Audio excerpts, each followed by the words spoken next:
હવે ઇન્ટ્રોડ્યુસિંગની આપણી વાત તો રાંદેરમાં અરબો આવ્યા બહેરેનથી, બરાબર. એ લોકો આવતા એ લોકો ટ્રેડ માટે આવતા અચ્છા અમુક લોકો રોકાઈ જતા હતા, અમુક પાછા જતા હતા, અમુક આવતા પાછા બીજા રાઉન્ડમાં તેમાં અમુક રોકાય, આવન જવન ચાલુ તેમાં અમુક રોકાઈ જતા હતા. બસ આ સિલસિલો ચાલુ રહ્યો. એમાં આવતા ગયા, જતા ગયા, રોકાતા ગયા ને ધીમે એક સેન્ટર જેવું બનતું ગયું. રાંદે એક સેન્ટર જેવું બનતું ગયું ને પછી તો છે ને એટલા બધા રોકાયા લગભગ 1200 વર્ષ પહેલાની વાત કરું તો તે અરબો એટલા બધા રોકાઈ ગયા કે આખું ગામ જ બની ગયું ને ધીમે ગામમાં જગા ઓછી પડવા લાગી. એ લોકોને ગામમાં જગા ઓછી પડવા લાગી. તો પછી શું કર્યું ખબર? તે ટાપીનો કિનારો છે ને, સુરત એટલે આપણો ટાપીનો કિનારો.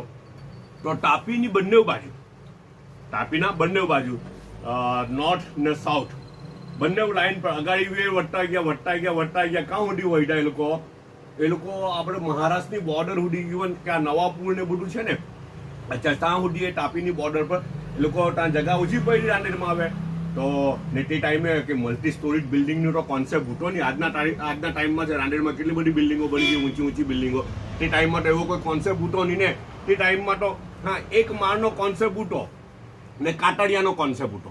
પહેલા કાટડિયું આવ્યું ને કાટડિયા કરતા ચાલે એક ઇન્ટરેસ્ટિંગ વાત કેમ, પહેલા તો સાદું ઘર, બરાબર, સાદા ઘરનું એવું હતું એકદમ. પહેલા માણસે જ્યારે ઘર બનાવતો થયો તો સાદા ઘરનો કોન્સેપ્ટ આવ્યો, બરાબર છે.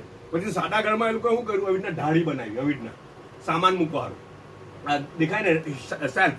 અચ્છા એને આપણે ઢાળી કે તો ઢાળી બનાવી. પછી ધીમે શું કર્યું ખબર, ઢાળીને જરા મોટી કરતા ગયા કે ભાઈ વધારે સામાન મુકાય. અચ્છા એ ઢાળીનો કોન્સેપ્ટ અગાડી વધતો ગયો ને પછી વધારે મોટી થતી ગઈ. તો પછી એવું કર્યું કે ઢાળી કરતા હવે એક કામ કરો, આખું કાટડિયું જ બનાવી કાઢ્યું. કાટડિયું એટલે ઘરમાં ઉપરના ભાગમાં સામાન મૂકવા માટેની જગ્યા. તો પહેલા કાટડિયાનો કોન્સેપ્ટ આવ્યો. ઢાળી મોટી થતી ગઈ ને ધીમે બંને છેડા ભેગા થતા ગયા ને કાટડિયું બની ગયું, હે ને. પછી વિચાર્યું કે હવે સામાન જ્યારે મુકાઈ રહેલો છે ઉપર તો માણસ બી તો રહી શકે ને.